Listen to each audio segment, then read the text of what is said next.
दिमोनिक में खुश आमदीद, जहां हम मनी आईक्यू को बेहतर बनाने के लिए काम करते हैं। ये तज्जिया पब्लिकली दस्तयाब रिसर्च और डेटा पर मबनी है। आज के इस सेशन में हम एक ऐसी कंपनी का गहरा तज्जिया करने वाले हैं जिसकी कहानी किसी सनसनीखेज मौशी थ्रिलर से कम नहीं है। जी बिल्कुल, एक हकीकी थ्रिलर। हम बात कर रहे हैं पाकिस्तान की जानी मानी और बहुत बड़ी टेक्सटाइल कंपनियों में से एक एसगार्ड 9 लिमिटेड यानी ANL। इस डीप डाइव में हम 2019 से लेकर 2025 तक के आदाद-ओ-शुमार का जायजा लेंगे।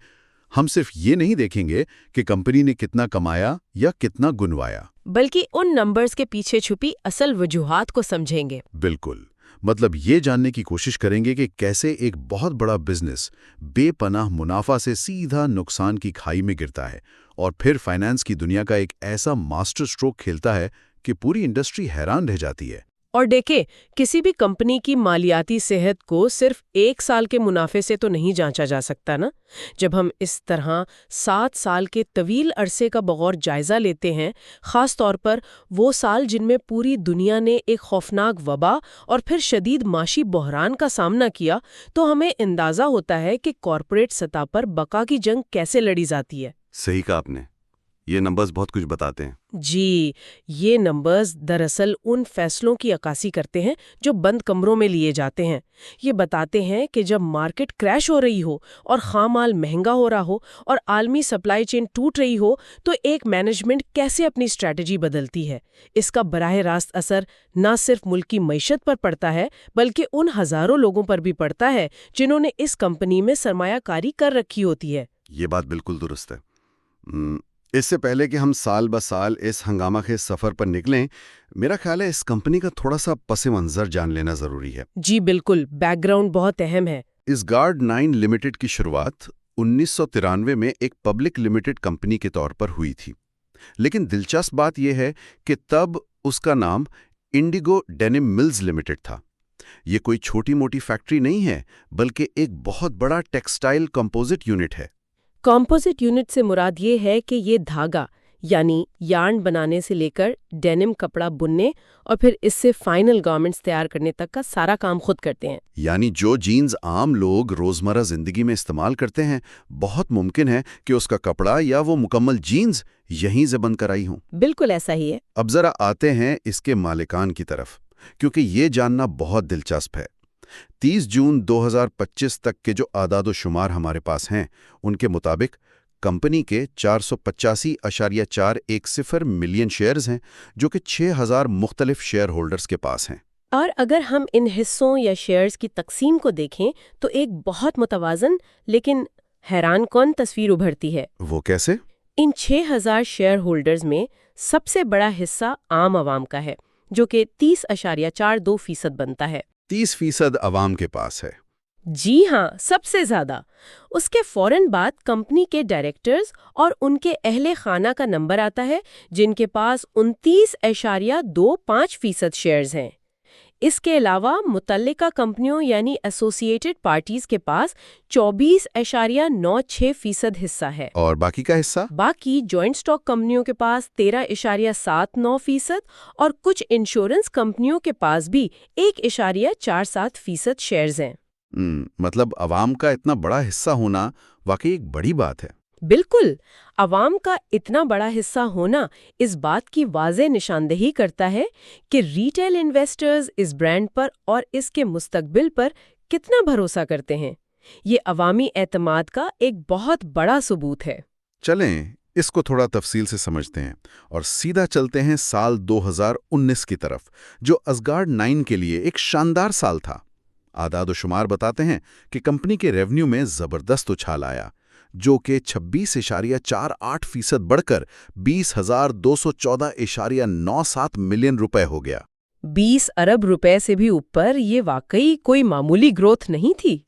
बिल्कुल, और उनके स्पिनिंग डिवीजन की सेल्स 41% बढ़ें, गारमेंट्स में 39.4% और वीविंग में 6.4% का इजाफा हुआ। सिर्फ यही नहीं, लोकल सेल्स में 58% का जबरदस्त इजाफा हुआ, जबकि एक्सपोर्ट भी 28% बढ़ी। इस जबरदस्त कारकर्दगी के पीछे जो सबसे बड़ी मुआशी हकीकत काम कर रही थी, وہ دراصل ملکی کرنسی کی صورتحال تھی۔ آپ روپے کی قدر میں کمی کی بات کر رہی ہیں؟ جی بالکل، جسے ہم ڈیپریسیشن کہتے ہیں۔ اب عام طور پر جب پاکستانی روپے کی قدر گرتی ہے تو اسے معیشت کے لیے برا سمجھا جاتا ہے، لیکن وہ کمپنیاں جو اپنا مال بیرون ملک بیچتی ہیں یعنی ایکسپورٹ کرتی ہیں، ان کے لیے یہ کسی نعمت یا بون سے کم نہیں ہوتا، کیونکہ انہیں ڈالرز میں پیمنٹ ملتی ہے۔ بالکل، اور جب وہ ان ڈالرز کو مقامی کرنسی میں تبدیل کرتے ہیں تو انہیں روپیوں میں بہت بڑا منافع ملتا ہے۔ اسی وجہ سے ہم دیکھتے ہیں کہ 2019 میں ان کا گراس پروفٹ مارجن 17.26% تک پہنچ گیا۔ اور مزے کی بات یہ ہے کہ عام طور پر جب کمپنیاں جدت لاتی ہیں تو نوکریاں کم ہو جاتی ہیں، لیکن 2019 میں آزگارڈ 9 نے اپنا ورک فورس 5,992 سے بڑھا کر 6,763 کر لیا تھا۔ جی، یہ ان کی بہتر کیپیسٹی کے استعمال کا نتیجہ تھا۔ انہوں نے اپنے وسائل کو بھرپور طریقے سے استعمال کیا، اور اس کا نتیجہ یہ نکلا کہ ان کا نیٹ پروفٹ 55.28% بڑھ کر 305.32 ملین روپے ہو گیا، اور ان کی ای پی ایس یعنی فی شیئر آمدنی 0.67 روپے رہی۔ سب کچھ بہت شاندار جا رہا تھا، ایک پرفیکٹ سال تھا۔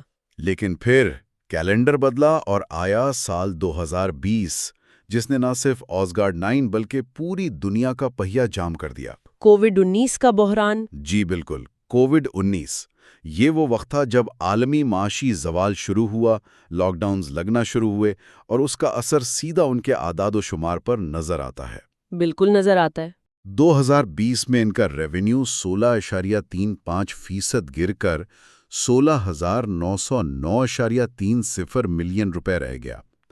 ایکسپورٹ سیلز 14% گریں اور لوکل سیلز میں تو 33% کی کمی آئی۔ اور سب سے افسوسناک بات، ملازمین کی تعداد کم ہو کر 5,605 رہ گئی۔ اگر ہم اسے بڑے تناظر میں دیکھیں تو یہ صرف فیکٹری بند ہونے کا معاملہ نہیں تھا۔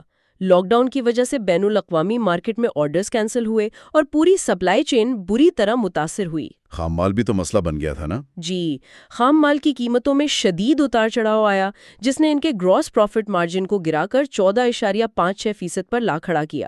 اور نتیجہ یہ نکلا کہ کمپنی کو 389.45 ملین روپے کا خالص نقصان یا نیٹ لاس برداشت کرنا پڑا، اور ان کا لاس پر شیئر 0.84 روپے ہو گیا۔ یہ واقعی ایک مشکل وقت تھا، لیکن یہاں کمپنی کے انتظامیہ کی تعریف کرنی پڑے گی کہ انہوں نے ہمت ہارنے کے بجائے اپنے اخراجات کو کنٹرول کرنے کی پوری کوشش کی۔ یہ بات سچ ہے۔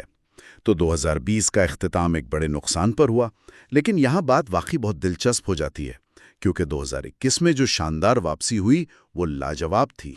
واقعی 2021 ایک تاریخی سال تھا۔ 2021 میں ان کے ریونیو میں 30.52% کا نمایاں اضافہ ہوا، اور یہ 22,070.23 ملین روپے تک پہنچ گیا۔ ایکسپورٹ 24% اور لوکل سیلز تو 93% بڑھ گئی۔ یہ سیلز کا نمبر تو بہت اچھا ہے، لیکن یہاں جو سب سے حیران کن بات ہے وہ یہ ہے کہ اصل گیم چینجر یہ سیلز نہیں تھیں۔ اچھا، تو پھر اصل وجہ کیا تھی؟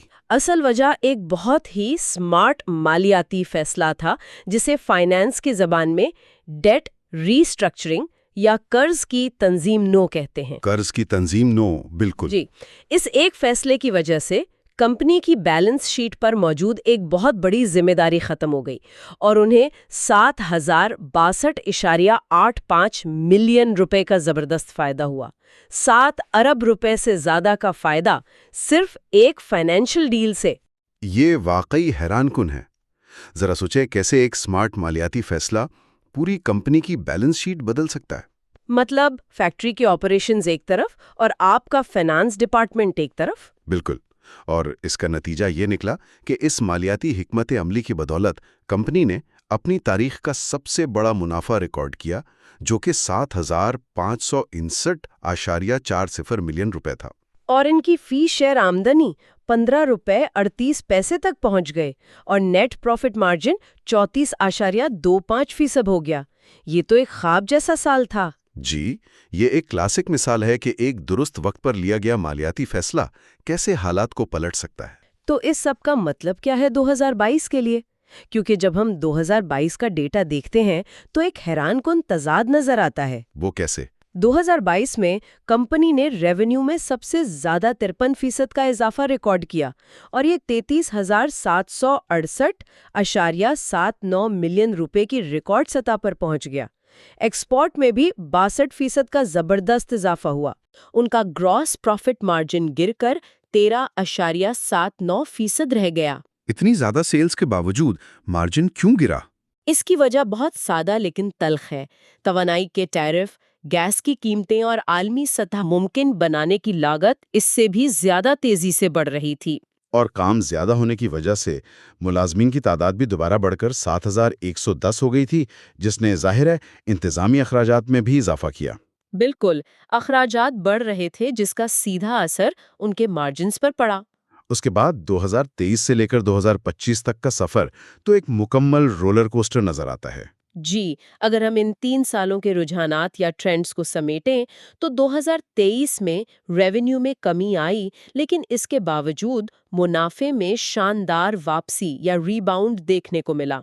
ये एक अच्छी खबर थी, लेकिन 2024 में फिर से सब कुछ बदल गया। बिल्कुल, 2024 में हालात ने शदीद पलटा खाया और तमाम मार्जिन्स और मुनाफे में शदीद गिरावट आ गई। इसे आप एक प्लंज कह सकते हैं। और फिर 2025 जो हमारा आखिरी साल है, इसमें क्या सूरत हाल रही? 2025 में मुनाफे में मामूली बेहतरी या टिकअप तो आई, लेकिन मजमूई और खालिस मार्जिन्स यानी ग्रॉस और नेट मार्जिन्स में एक बार फिर कमी देखी गई, जबकि उनके ऑपरेटिंग मार्जिन में थोड़ा सा इजाफा हुआ। ये जाहिर करता है कि कंपनी को मुसलसल मुआशी चैलेंजेस का सामना है। वाकई ये 7 साल का सफर एक जबरदस्त केस स्टडी है। आज के इस तजिए से एक बड़ा सवाल ये पैदा होता है कि आज के तेजी से बदलती हुई मार्केट में किसी कंपनी की बका के लिए उसके असल ऑपरेशन ज्यादा अहम है या फिर 2021 की तरह स्मार्ट मालियाती हिकमत अमली। ये एक ऐसा पहलू है जिस पर जरूर गौर करना चाहिए। मजीद अपडेट्स के लिए बेल आइकन को प्रेस करें और हमारे चैनल को लाइक और सब्सक्राइब करें। Like and subscribe.